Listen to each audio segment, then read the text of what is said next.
course of 6 decades. It is clear that we have made undeniable progress on many fronts, and as a result, our nation has come a long way in the right direction.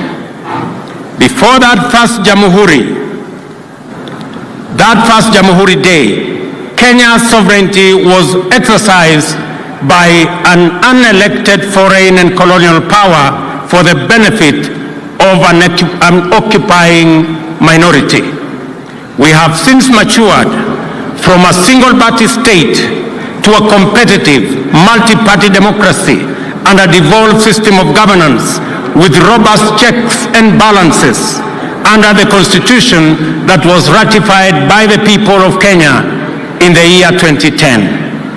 Along with the maturity of our democracy, Kenya's institutions of governance have evolved significantly.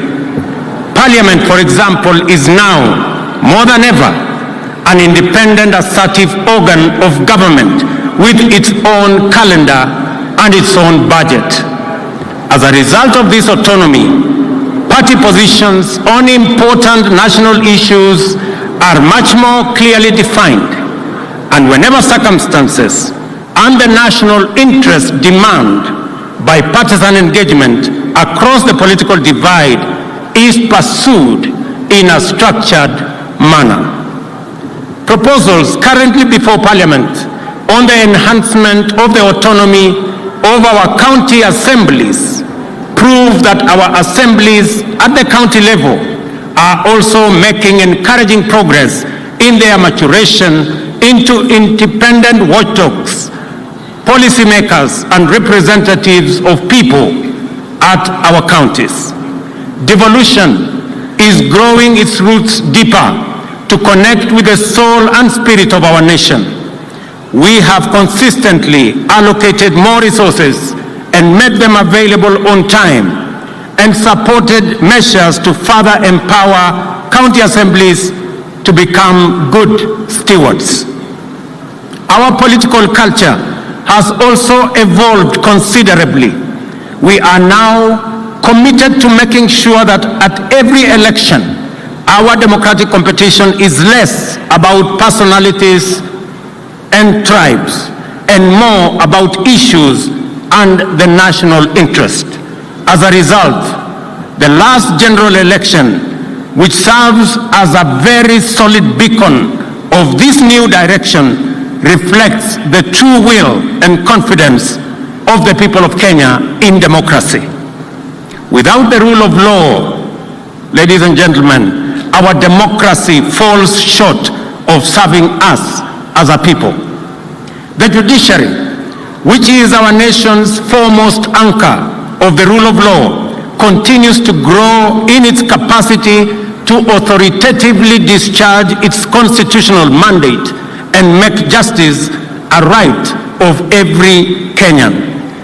To provide effective and efficient services to the people, we have enhanced resources available to the judiciary, promoted respect for its independence, and submitted to its authority in order to deepen our credentials as a nation guided by the rule of law.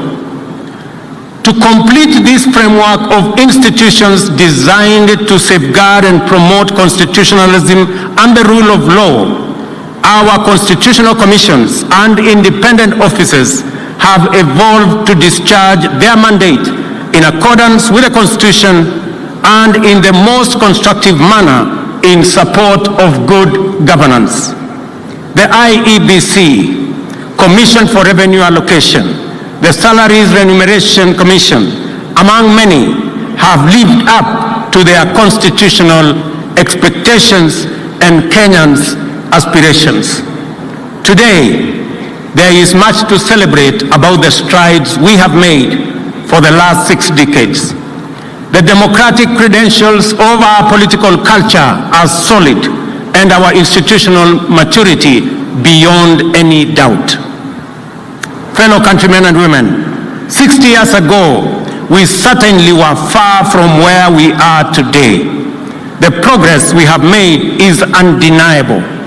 our peers at that time, nations like South Korea, Singapore, and Malaysia,